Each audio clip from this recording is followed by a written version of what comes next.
One, Allah Akbar. In progress. Allah Akbar. बिस्मिल्लाहिर्रहमानिर्रहीम। अस्सलाम वालेकुम नाज़रीन, मैं हूं आपका होस्ट नासर अली और आज का जो हमारा वीडियो टॉपिक है, वीडियो प्रोजेक्ट है, वो है स्ट्रेटेजिकल वेपन्स और टैक्टिकल वेपन्स। ये क्या बला हैं, ये किस किस्म के वेपन्स हैं, आज हम इनको डीपली एक्सप्लेन करेंगे अपनी वीडियो के अंदर। लेकिन नाज़रीन, सबसे पहले मैं आपको बताना चाहता हूं कि पहले वो दौर होता था जब हम कन्वेंशनल या ट्रेडिशनल वेपन्स को यूटिलाइज़ करते थे किसी भी जंग के अंदर, किसी भी कॉन्फ्लिक्ट के अंदर। लेकिन अब जो जंग का रेडियस है या जंग के जो मैकेनिज़्म हैं वो चेंज हो चुके हैं। जो जंग की स्ट्रेटजी है, प्लानिंग है, डेलिब्रेशंस हैं और जो जंग के अंदर यूटिलाइज होने वाली वेपन्स हैं वो हाईली मॉडर्नाइज और sophisticated, high definition, high profile हो चुके हैं, जिनकी बेस आर्टिफिशियल इंटेलिजेंस है, मशीन लर्निंग जो एमर्जिंग टेक्नोलॉजीज़ हैं और सुपर कंप्यूटिंग सिस्टम्स हैं और इंटीग्रेशन और सिंक्रोनाइज कॉन्सेप्ट हैं।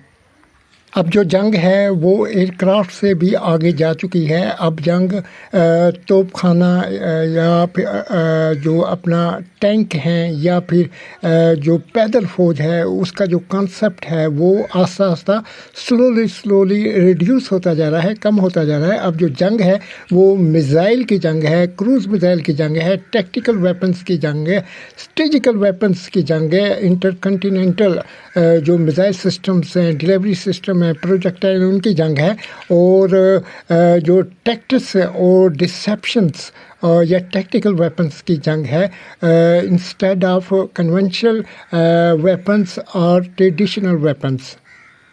नाज़रीन, मैं अब आपको बताऊंगा कि स्ट्रेटेजिकल वेपन्स होते क्या हैं। स्ट्रेटेजिकल वेपन्स, इनके जो ऑब्जेक्टिव हैं, इनके जो पर्पस हैं, इनके जो इंटेंशंस हैं, वो इनको जो डिज़ाइन किया जाता है फॉर लार्ज स्केल और लॉन्ग टर्म ऑब्जेक्टिव हासिल करने के लिए, और एक इंटेंट इन्फ्लुएंस जो है वो अपने अपोजिट या अगेंस्ट जो एनिमी होता है उसके ऊपर डालने के लिए, इम्प्लीमेंटेशन के लिए, उस चीज़ की इम्प्लीमेंटेशन के लिए और एक इंटायर वार या कॉन्फ्लिक्ट को कंडक्ट करने के लिए।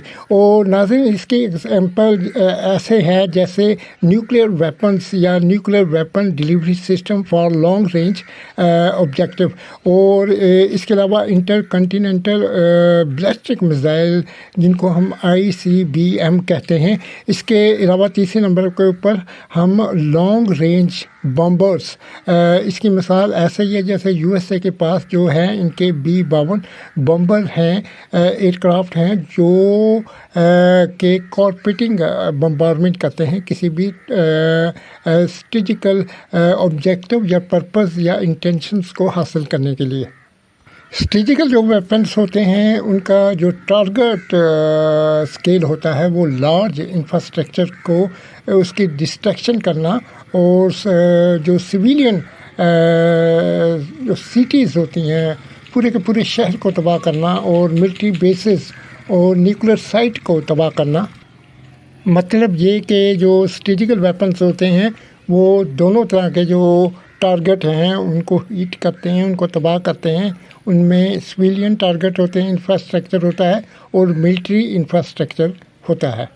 नाज़रीन, जहाँ तक स्ट्रेटेजिकल वेपन्स के टेक्निकल पैरामीटर्स की बात है तो इसकी जो रेंज है, वो रेंज जो होती है, ऑपरेशन रेंज, वो 5500 किलोमीटर से ज़्यादा हो सकती है। और इसकी यार्ड डिस्ट्रैक्शंस पावर, यानी जो डिस्ट्रैक्शन करता है, तबाही करता है ये स्ट्रेटेजिकल वेपन्स, वो 100 यानी 100 किलो टन से लेकर सेवरल मेगा टन्स हो सकती है। नाज़रीन, जहाँ तक स्ट्रेटेजिकल वेपन्स की एक्यूरेसी की बात की जाए तो इसकी जो एक्यूरेसी है वो लेस होती है दैन टैक्टिकल न्यूक्लियर वेपन्स।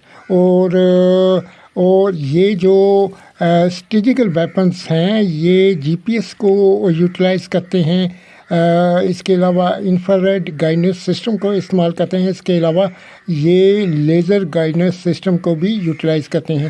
اور اس کی جو CEP جو ہوتی ہے وہ 100 میٹر سے 1 کلومیٹر کے ان بٹوین ہوتی ہے.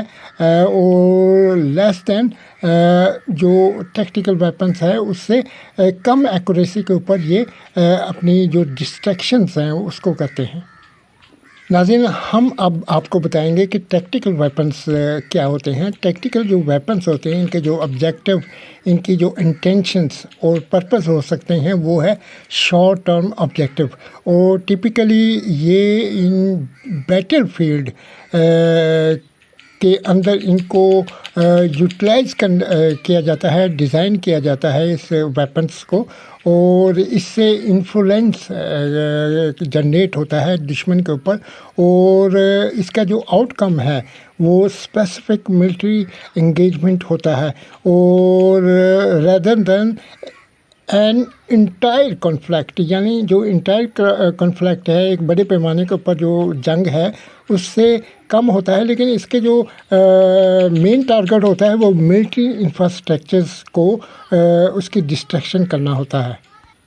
اگر ناظرین اس کی جو ایگزامپلس ہیں ان کو ہم ڈسکس کریں تو یہ اس کی جو ایگزامپل ہے وہ کنونشنل بمبس یا ٹریڈیشنل روایتی بمب ہو سکتے ہیں، یا شارٹ رینج میزائل جو ٹیکٹیکل ویپن سے مزین ہو سکتے ہیں. اس کے علاوہ جن کو ہم اسمالر نیوکلیئر ویپنز بھی کہتے ہیں، جس کی بہترین ایگزامپل پاکستان کا نصر میزائل ہے، جس کو اسمالر نیوکلیئر ٹیکٹیکل ویپنز ہم کہتے ہیں، جو شارٹ رینج کے اوپر دشمن کی جو نیوکلیئر ڈاکٹرائن ہے یا ان کی ملٹری ڈاکٹرائن ہے اس کو نیوٹرلائز کر سکتا ہے، انگیج کر سکتا ہے اور سکسیسفلی اس کو بریچ کرنے کی کیپیبلٹیز رکھتا ہے. ناظرین، جو ٹیکٹیکل ویپنس ہوتے ہیں ان کو ڈیزائن کرنے کا بیسک جو مقصد یہ ہے کہ direct military support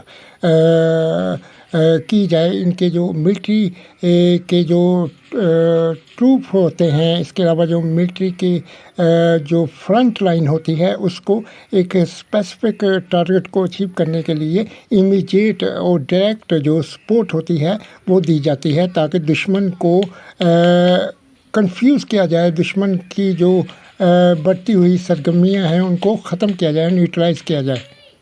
tactical weapons کو ناظرین ہم یوٹیلائز کرتے ہیں اسپیسیفک ملٹری ٹارگٹ کے لیے، اور کسی نیوکلیئر انسٹالیشن کو اس کے ڈسٹریکشن کرنے کے لیے، انیمی کی جو فورس ہیں ان کے اوپر اٹیک کرنے کے لیے، ان کے جو ٹینکس ہیں ان کو اٹیک کرنے کے لیے، اور اسپیسیفک جو انفراسٹرکچر ہیں ایز پر ملٹری پوائنٹ آف ویو ان کو ان کی ڈسٹریکشن، کمپلیٹ ڈسٹریکشن کرنے کے لیے. اس کے علاوہ ناظرین جو ٹیکٹیکل ویپنس ہوتے ہیں ان کی جو ٹیکنیکل پیرامیٹرز ہیں وہ ان کی جو رینج ہوتی ہے وہ 10 کلومیٹر سے لے کر 500 کلومیٹر کے ان بٹوین ہوتی ہے. اور یارڈ ڈسٹریکشن پاور، یعنی تباہی کرنے کی جو پاور ہے، ڈسٹریکشن کرنے کی جو پاور ہے وہ 0.1250 کلو ٹن جو ٹیکٹیکل نیوکلیئر ویپنس یہ پاور یہ رکھتے ہیں. یعنی 0.1 سے لے کر 50 کلو ٹن تک کی یہ نیوکلیئر پاورز یا روایتی یا کنونشنل پاورز کے حامل ہوتے ہیں. جہاں تک ناظرین اس کی ایکوریسی کی بات ہے تو tactical weapons priorities high level کی جو ایکوریسی ہے اس کو اچیو کرنے کے لیے ان کو ڈیزائن کیا جاتا ہے. اور یہ guided with GPS system, laser systems, infrared جو سسٹم ہے، آپٹیکل جو ٹریکنگ سسٹم ہے اس سے یہ مزین ہوتے ہیں. اور اس کے علاوہ جو سرکولر ایرر پروبیبل CEP جو اس کی ہوتی ہے within a few metres, یعنی جب یہ اپنے ٹارگٹ کو ہٹ ہوتا ہے تو اس کی جو ایرر ہو سکتا ہے وہ میٹرز کے اندر ہوتا ہے، ناٹ ان کلو میٹرس. یا وائڈ ڈسٹینس کے اوپر بالکل شارٹ اور 100% پن پوائنٹ ایکوریسی بھی ہو سکتی ہے، لیکن اس کے اندر ایرر ہو سکتے ہیں، لیکن ایرر میٹرز کے اندر ہوتے ہیں، نہ کہ ان کلو میٹرز۔